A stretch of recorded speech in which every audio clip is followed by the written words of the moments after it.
Welcome, listeners, but take heed. We will say whatever we need to share our knowledge, thoughts, and joy, and even things that do annoy. So join us now, but be aware. We have a tendency to swear. We'll dial it back a little bit. But frankly, we don't give a shit. Welcome to Just Keep Rolling, a Harry Potter book movie compare and contrast podcast. I'm Keighty, and the social butterfly sitting next to me is Ellen. Says the introverted spider. Hey, I was being nice. You don't have to call me a spider. But you have me all wrapped in your web of love. And there's no escaping. Well, that's not creepy. Let's just keep rolling into the rolling rehash. Last week we covered Chapter 7, Bagman and Crouch, and the sort of corresponding film scenes. Apparently, Mr. Weasley needs a visit from the Count.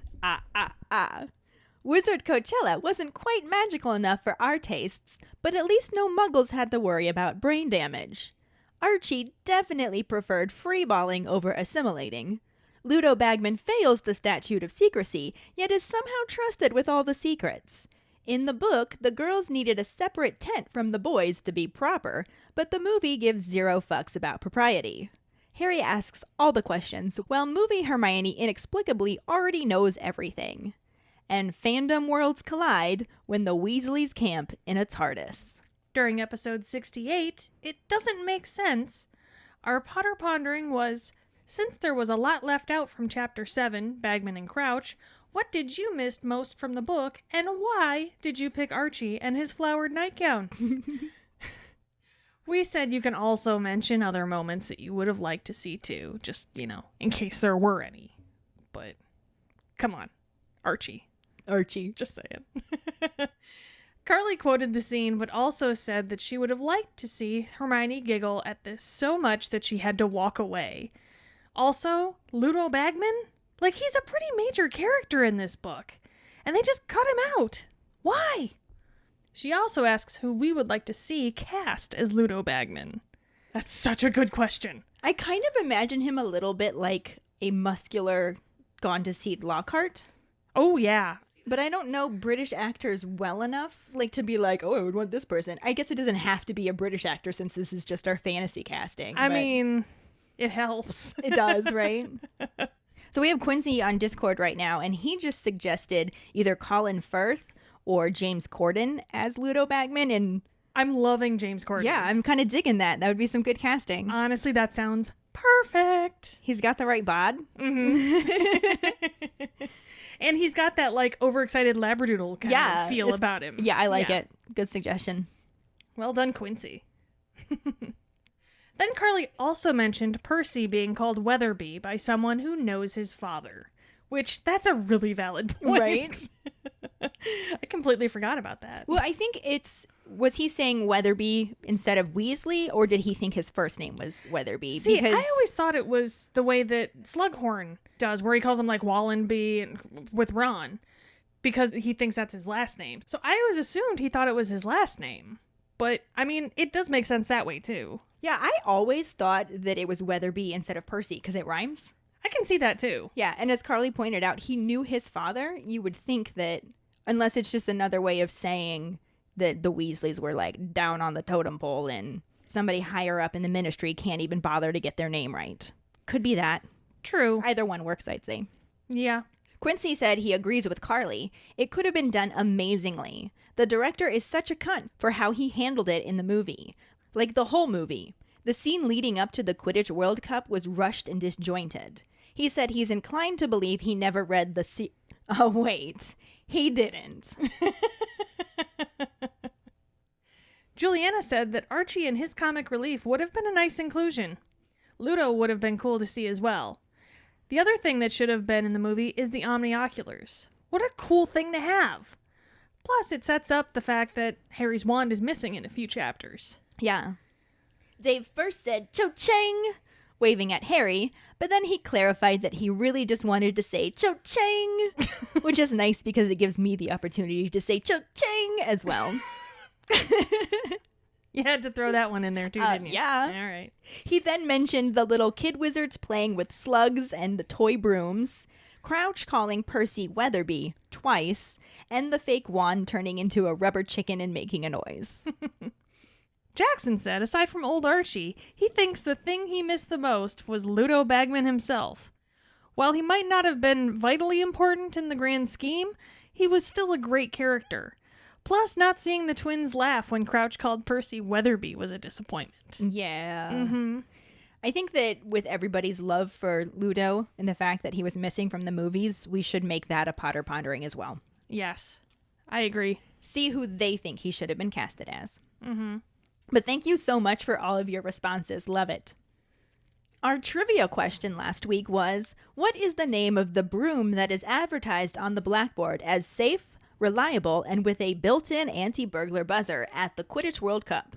The blackboard kept switching out to gold-lettered advertisements, starting with an ad for the Blue Bottle, a broom for all the family. So this was one of the most amazing weeks yet with the trivia question. The episode posted at 8 p.m. Eastern Standard Time, as per usual, and within minutes I got a Facebook notification on my phone about the post. When I went to check to see who answered it first, I had 2 comments that were both posted with the timestamp just now. Well, I checked my computer, and it said that both Mike Riley and Max Nash responded correctly to the trivia post at 8:02 p.m. It is so impressive that they both were able to access the episode, jump ahead to the trivia question, know the answer, and post it with the code word within 2 minutes of the episode publishing. It's ridiculous. It's crazy. But this is our first ever actual tie, since Facebook only shows us down to the minute and not down to the second. So congratulations to both Mike and Max. Mm-hmm. This puts Mike at a 4-week streak, but who knows if he can actually hang on to it since the competition is bringing it. Yup. Can't wait to see who gets it this week. But for now, let's just keep rolling into the first half of Chapter 8, the Quidditch World Cup, and the corresponding film scenes. Chapter 8, the Quidditch World Cup, Part 1. Mr. Weasley leads everyone down the lantern-lit trail, excitedly clutching their purchases. Thousands of people are moving around them, singing and laughing, and after about 20 minutes, they find themselves in the shadow of a stadium large enough to fit 10 cathedrals, and able to seat 100,000 witches and wizards. Mr. Weasley says that a task force of 500 people had been working on it all year, and it's covered with muggle-repelling charms. A ministry witch checks their tickets and sends them up to their prime seats in the top box. They head up the purple-carpeted stadium stairs with the rest of the crowd, and just kept on climbing until they reached a small box with about 20 purple and gold chairs at the highest point of the stadium, directly between the golden goalposts. They could see thousands of people taking their seats and a gigantic blackboard directly across from them that was flashing handwritten advertisements in gold lettering. Harry looks away from the board to see a familiar-looking creature with long bat-like ears hiding its face and exclaims, "Dobby?" The little house elf looked up at him, and Harry realizes it wasn't Dobby as she squeaks that she knows Dobby too and introduces herself as Winky. She sees Harry's scar and recognizes him as Harry Potter, saying that Dobby talks of him all the time. Harry asks how freedom is suiting him, and Winky says that she thinks freedom is going to his head. He's having trouble getting another position because he wants to be paid. She looks absolutely horrified when Harry asks why he shouldn't be paid and explains that house elves are not to be paid or to have fun. They're supposed to do what they are told, which is why she's in the top box even though she doesn't like heights. Her master asked her to save his seat, so she's there because she's a good elf, even though she wishes she's back in the tent instead. She hides her eyes again and Ron comments on how weird house elves are before testing his omnioculars. Hermione is skimming her velvet-covered program and announces that a display from the mascots will precede the match, which Mr. Weasley says is always worth watching. Over the next half hour, the box continues to fill with very important wizards. Mr. Weasley shakes their hands, and Percy continually jumps up out of his seat to eagerly greet them. When the minister, Cornelius Fudge, arrives, he embarrasses himself by bowing so low his glasses slip off and shatter. He sits back in his seat and shoots jealous looks at Harry as the minister greets him like an old friend and attempts to introduce him to the Bulgarian minister, who doesn't seem to understand English. The Bulgarian wizard does notice Harry's scar and begins to talk excitedly about it, causing Fudge to tell Harry that he knew they'd get there in the end, but he isn't so great at languages. He mentions that's what he needs Barty Crouch for, and is glad to see his house elf is saving him a seat, since the Bulgarians have been trying to take all the good ones. He changes the subject when he notices Lucius Malfoy and greets him. Harry, Ron, and Hermione turn to see Lucius, his son Draco, and a tall, slim, blonde woman with a very haughty expression that must have been Draco's mother. Mr. Malfoy introduces his wife, Narcissa, and his son Draco to the minister, who greets them and starts to introduce them to the Bulgarian minister before deciding there wasn't any point, and moving on to acknowledge that he must already know Arthur Weasley. In a tense moment, the two men look at each other, and Lucius asks Arthur how he'd been able to afford seats in the top box. Not paying any attention, Fudge speaks up again to mention that Lucius had just given a very generous donation to St. Mungo's Hospital and is there as his guest. Mr. Weasley gives a very strained, "How nice," and Mr. Malfoy sneers at Hermione, though he doesn't say anything to her in front of the minister. As they head to their seats, Draco gives a contemptuous look at the trio, then sits down between his parents. Ron calls them slimy gits, but then Ludo Bagman bounds into the box, ready to start the match. The movie starts out panning over the campsite to the huge, well-lit Quidditch stadium, packed with thousands of cheering fans. The camera hesitates on an aerial view as fireworks go off, then transitions to behind the stands where people are clamoring to find their seats. As Mr. Weasley excitedly looks up and around, Ron asks him how far up they are. From a landing below them, Lucius Malfoy calls up to them that they will be the first to know if it rains. As the Weasleys silently glare down at Mr. Malfoy, his son Draco adds that they will be sitting in the minister's box, by personal invitation of Cornelius Fudge himself.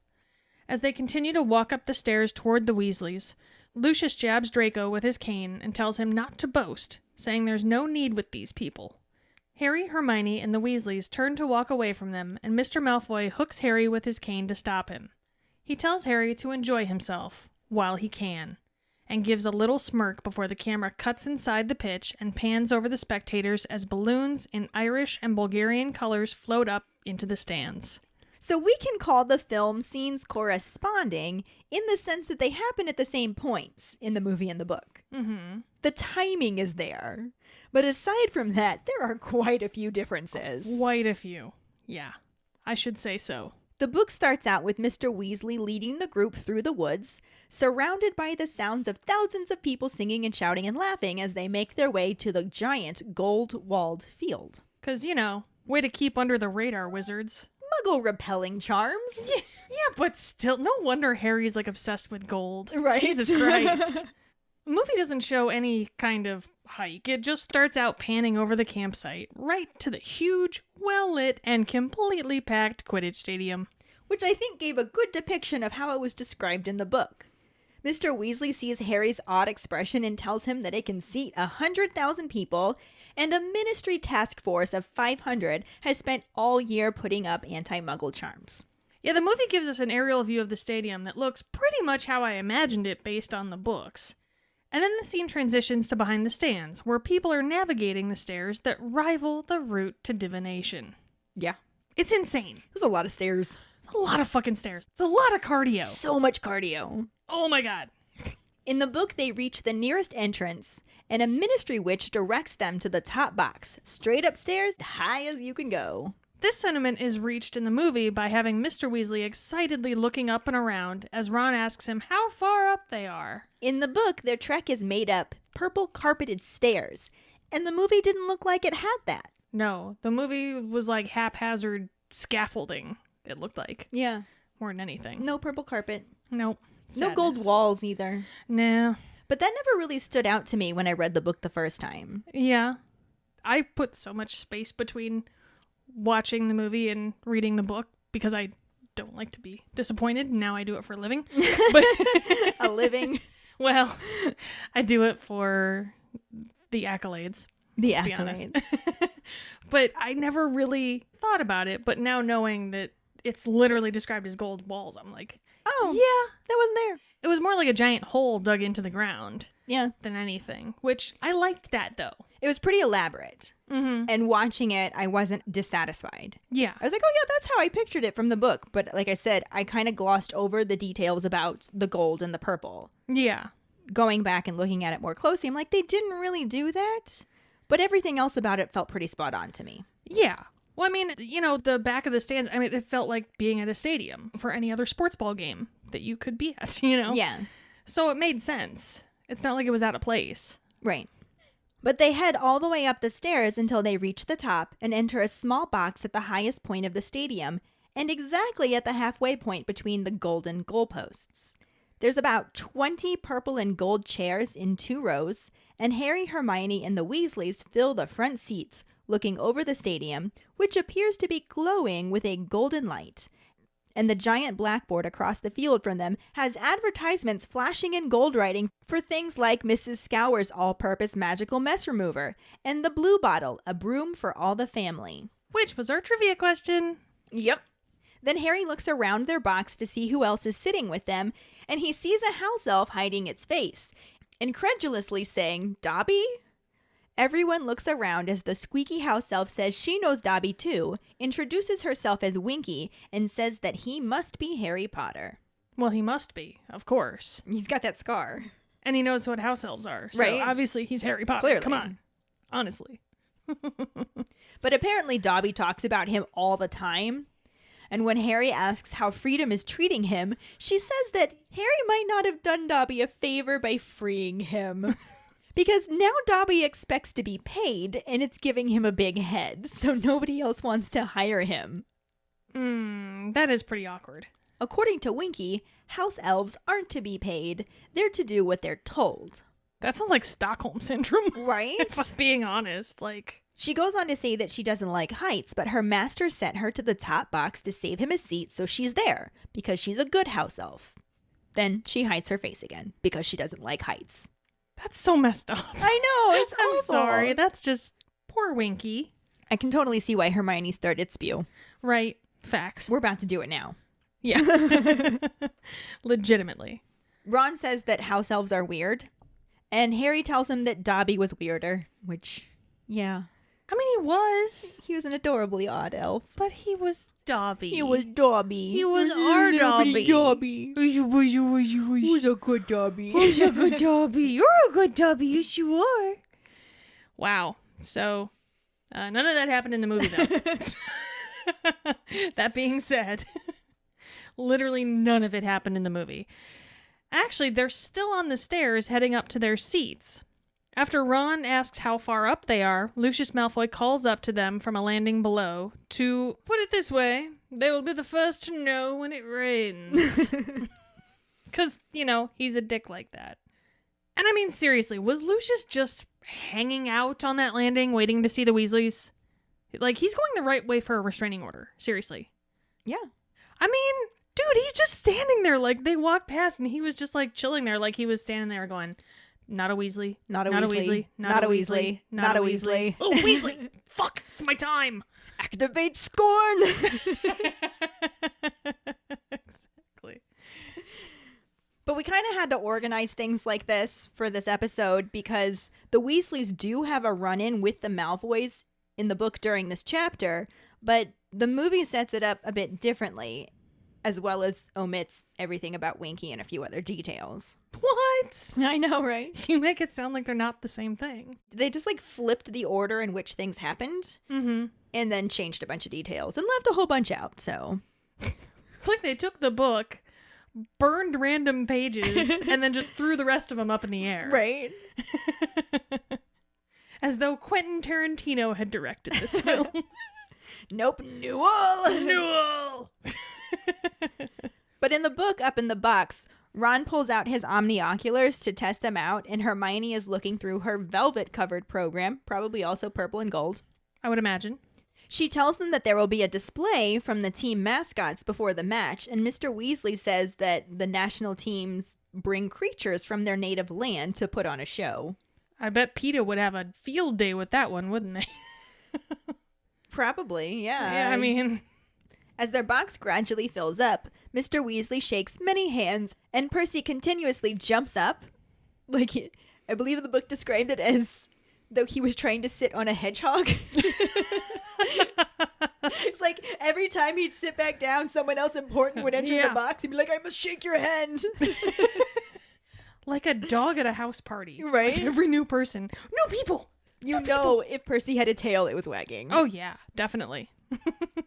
But then when Cornelius Fudge arrives, he bows so deeply that his glasses fall off and break. Of course they do. And then he's embarrassed and he fixes them and he sits down quietly and just kind of glares at Harry because Fudge completely just greets Harry like an old friend. And Percy's just like, I want to be Fudge's old friend. Oh, those green-eyed Weasleys. Right. We'll see more of them later. Yes, we will. Fudge attempts to introduce Harry to the Bulgarian minister, who doesn't seem to understand what he's saying at all. And like Fudge is like trying to mime it to him, and it's just that he's like, never mind. Just forget. And then the Bulgarian minister notices the scar in his head and gets really excited. So he's like, I knew we'd get there in the end. I mean, you would think that would be the first thing he would do. Be like, this Point is to the scar. Harry Potter. Look at his forehead. Yeah. I don't know. Maybe his horrid hair was hiding it. Oh my god, it's such fucking horrid hair. But after Fudge is like, I knew we'd get there in the end, he notices Winky is saving Barty Crouch's seat. And he's like, good thing, because the Bulgarians have been trying to get all of the best seats. Well, I mean, of course they would. Right? I mean, why would you not want the best seats? But then Fudge notices Lucius arriving. So now we're getting into where the encounter happens in the book. Mm-hmm. Yeah, it's definitely not how it happened in the movie. That's for goddamn sure. The Weasleys are all just glaring down at Nazi von Douchebag the First when Nazi von Douchebag the Second informs them that they will be sitting in the minister's box by a personal invitation of Cornelius Fudge himself, which implies that they are clearly not in the same box. Right. Which then also made their run-in quite a bit different. Mm-hmm. In the book, Harry, Ron, and Hermione turn to see the Von Douchebag family approaching, and Lucius introduces his wife, Narcissa, and his son Draco to the minister. And Narcissa wasn't even present in the movie. Right? She just, we don't need to get another actress. Mm-hmm. The minister attempts to introduce them to the Bulgarian minister, but gives up since he doesn't think they can understand him anyways, and instead says he must already know Arthur Weasley. Nazi von Douchebag the First activates the Scorn and makes a snide comment about what he must have sold to get those seats, and that their house surely would not have been enough. Yeah, the movie definitely made the dig more about how they had shitty seats. What with Draco's brag about sitting in the minister's box. Yeah, especially since in the book, they were literally in the same box. Right. Exactly. But then the Von Douches continue to walk up the stairs toward the Weasleys, and Lucius jabs his son with his cane and tells him not to boast, saying there's no need with these people. Because, you know, I don't know if you've caught this already, but he's a douche. That's why we call them the Von Douchebags. Yep, exactly. It's almost like we planned it. What? Right? Crazy talk. It's like it was an apt nickname. What?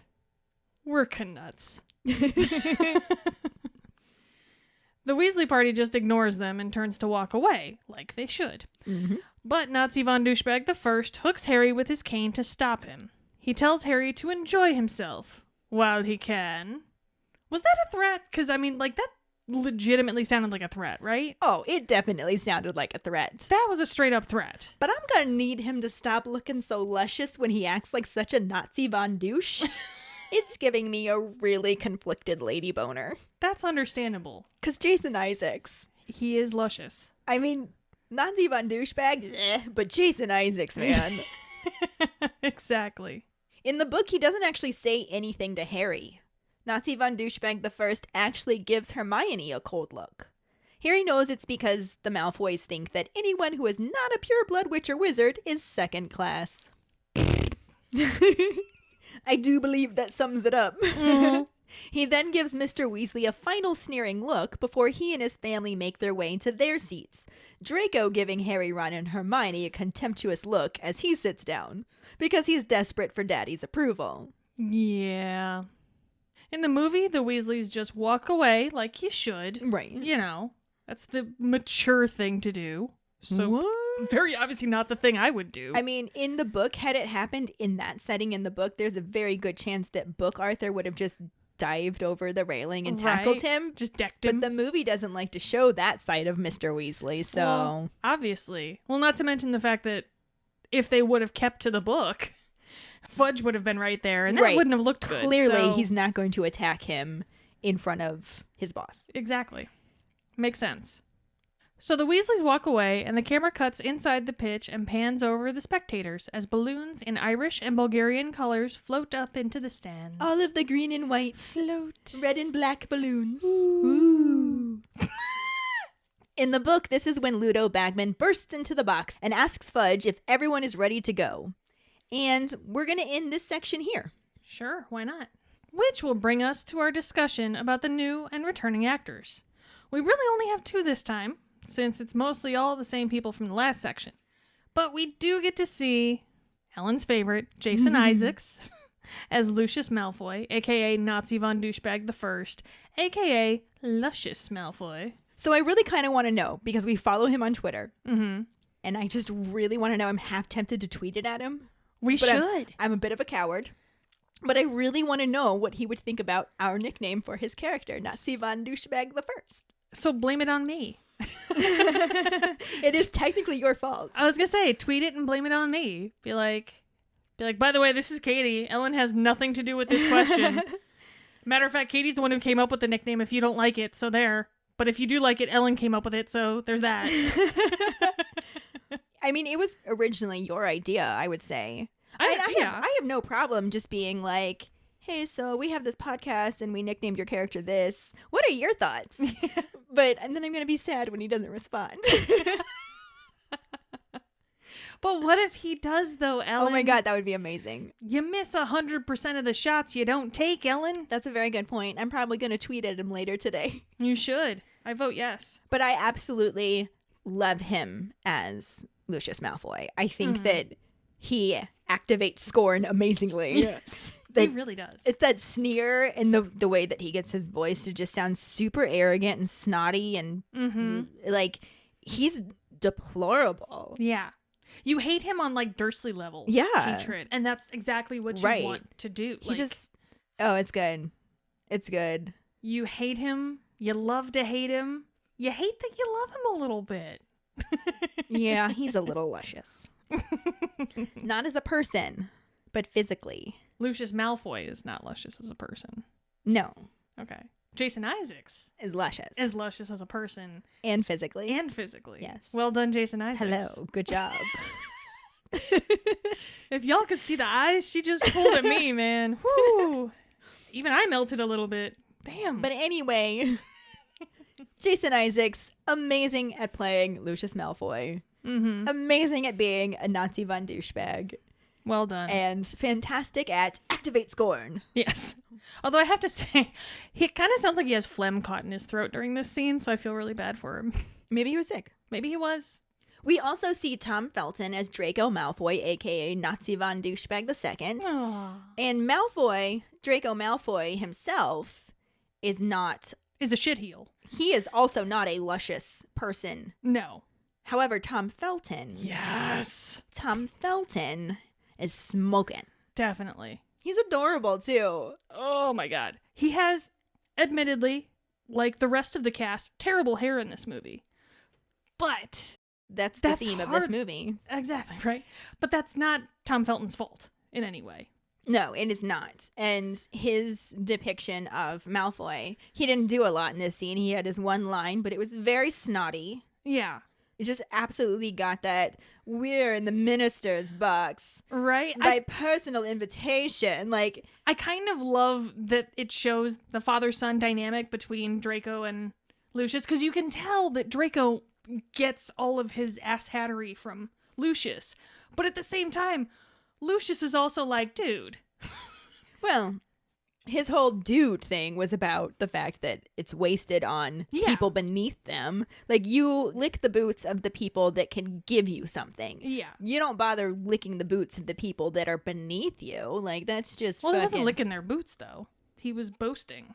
Well, but I see boasting about how great you are at something is in the same class as... Oh, really? Yeah, you're trying to make yourself look good to somebody. It's similar to bootlicking.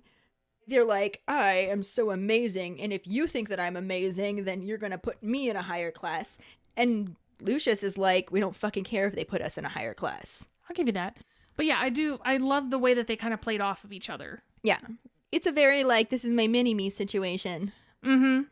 That's why we went with Nazi von Douchebag the first and the second, even though they don't have, like, junior, senior names in the actual story.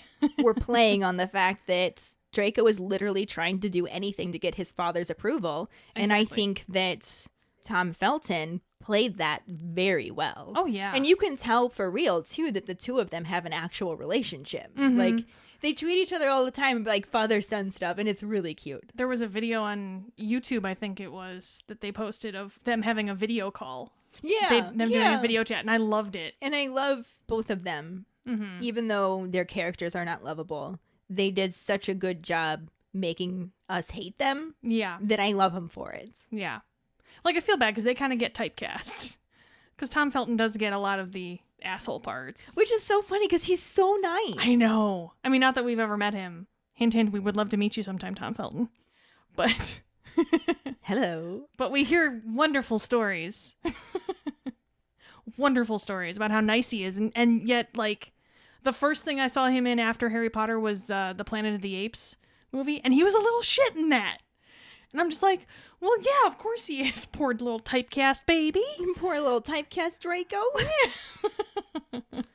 But it's a good thing he does it well, because, you know. Hey, if he's getting jobs, that's what really matters, right? Exactly. But that'll bring us to this week's Potter Pondering, which is, what did you think about the Quidditch Stadium the first time that you saw it? Did it fit what you imagined from the book's description? And then also, give us your fantasy casting for Ludo Bagman. Who would you like to see play him if he were to be in a movie? We're still voting James Corden, but I want to hear more suggestions, honestly. I really do. Find the post on our Facebook page and share your thoughts. We really look forward to reading them. This will bring us to our Sorting Hat story, which is from our guest host from our most recent bonus episode, and now newest patron, Sarah Baines Miller. Yay! She writes, according to Pottermore, I'm in Gryffindor, though I think I should be in Ravenclaw. My Patronus is a wild rabbit, and my wand is spruce wood with a phoenix feather core 10 3/4 inches, and surprisingly swishy flexibility. My love of Harry Potter began a little late. In college, my baby sister really missed me. She begged me to read this cool new book she was reading so that we could talk about it over the phone. That book ended up being Harry Potter and the Sorcerer's Stone. Since that infamous day in 2004, I have reread the series 19 times. Well. And she's been, like, super rereading them lately because she's actually rewriting them from Hermione's perspective. Mm-hmm. She has the first two out. We'll share the links again. This is one of the things we talked about in our bonus episode with her, but she has the first two actually written and published on fanfiction sites. So we'll share the links to those. They're pretty fantastic. Right. And she's working on Prisoner of Azkaban right now. She's going to do all 7. I can't wait for that. Like, I'm really excited for that one. Yeah, me too. It's fun having her as a patron because now we kind of get sneak peeks and behind the scene looks. So I know, right? It's pretty awesome. It's amazing. I'm so glad I approached her about being on an episode because now she's just like fitting right in with our patron group. Exactly. And it's amazing. That's why you're my little social butterfly. Yes. Introverted spider.